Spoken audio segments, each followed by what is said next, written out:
أعوذ بالله من الشيطان اللعين الرجيم بسم الله الرحمن الرحيم وبه نستعين وهو خير ناصر ومعين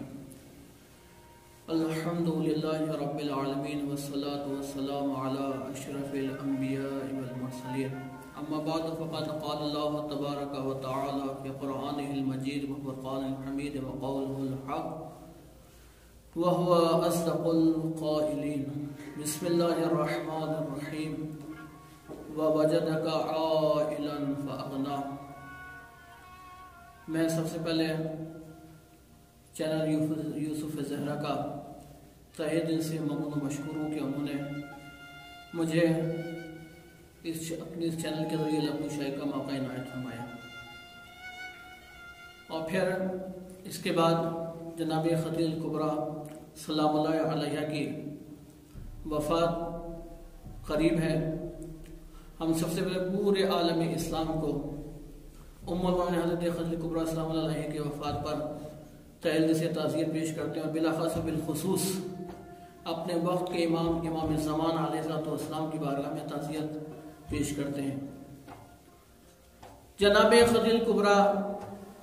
کہ جن کا لقب ملکۃ العرب، سیدہ، طاہرہ، صدیقہ ہے،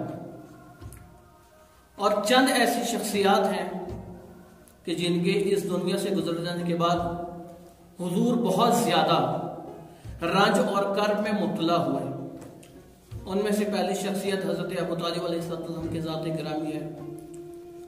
دوسری شخصیت حضرت حمزہ سید الشہداء علیہ السلام کی ہے،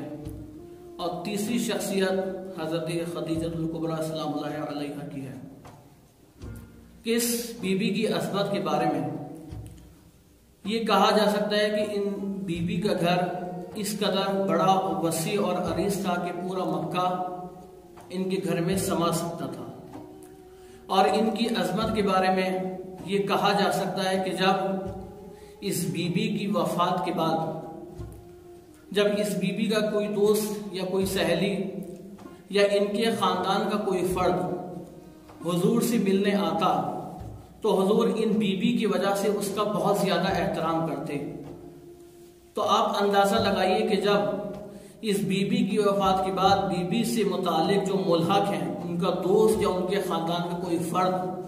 حضور سے ملنے آ رہا ہے، تو حضور اس بی بی کے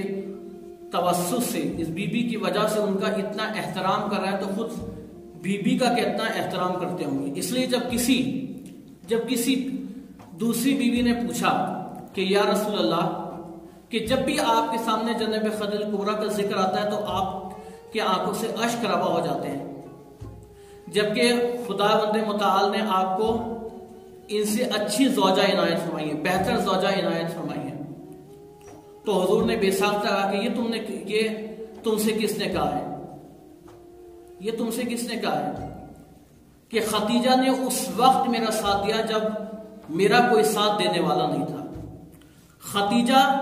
تم میں اس لیے عظمت رکھتی ہے، رفعت رکھتی ہے، اولویت رکھتی ہے، فوقیت رکھتی ہے کہ وہ میری پہلی زوجہ ہے، اور اس لیے فوقیت اور اولویت رکھتی ہے کہ اس کے بدن مبارک سے میری نسل کو دوام حاصل ہے، بقا حاصل ہے۔ اگرچہ کہ دوسری ازواج سے بھی خداوند نے مجھے اولاد عطا کی، لیکن وہ ہوئی اور خدا نے ان کو واپس لے لیا۔ یہ ایک خدیجہ ہے کہ اس وقت مجھ پر ایمان لائی کہ جب کوئی ایمان لانے والا نہیں تھا۔ یہ خدیجہ الکبریٰ ہے عزیزان گرامی، کہ جب حضور ایک مرتبہ معراج پر جاتے ہیں، اور جانے کے بعد ایک وہ موقع آتا ہے کہ جب پیغمبر اسلام اور جبرائیل میں جدائی کا وقت آ جاتا ہے، تو آپ پیغمبر اسلام ایک مرتبہ سوال کرتے کہ یا جبرائیل، اے جبرائیل، اگر تمہاری کوئی خواہش ہو، تمہاری کوئی آرزو ہو، تمہاری کوئی تمنا ہو، تمہاری کوئی حاجت ہو، تو وہ مجھ سے بیان کرو۔ تو جبرائیل کہتے ہوئے نظر آتے ہیں کہ یا رسول اللہ، جب آپ عرش سے فرش پر جائیے گا اور آپ کی اگر خدیجہ سے ملاقات ہو جائے تو آپ خدیجہ کو میرا سلام پہنچا دیجیے گا۔ خداوند متعال نے 4 معتبر خواتین میں سے شمار کیا جناب خدیجہ الکبریٰ کو، ان کا مقام ان 4 خواتین میں ہے کہ جن کی جنت مشتاق ہے۔ باقی وہ لوگ ہیں کہ جو جنت کے مشتاق ہیں اور جنت جس کی مشتاق ہے وہ بی بی خدیجہ کبریٰ سلام اللہ علیہ کے ذات گرامی ہے۔ آپ اس سے اندازہ لگائیے کہ اگر بی بی کو اپنے گھر میں ایک کمرے سے دوسرے کمرے کی جانب جانا ہوتا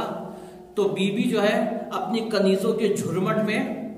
جایا کرتی تھی۔ اندازہ کیجئے کہ وہ بی بی کہ جو ایک کمرے سے اپنے گھر میں دوسرے کمرے میں جانا ہوتا تو کنیزوں کے جھرمٹ پہ جایا جاتی ہے کہ یہی بی بی جب پیغمبر کو پہاڑ پر کھانا پہنچانے کے لیے کس قدر مشقتوں کا اور مصیبتوں کا سامنا کرنا پڑا ہوگا ان کو۔ میں اپنی گفتگو کو آخر تک پہنچانے کے لیے ایک شعر کا سہارا لوں گا جس میں شاعر کہتا ہے کہ آسان نہیں ہے مثل خدیجہ ہونا، شرط ہے اس کے لیے مادر زہرا ہونا۔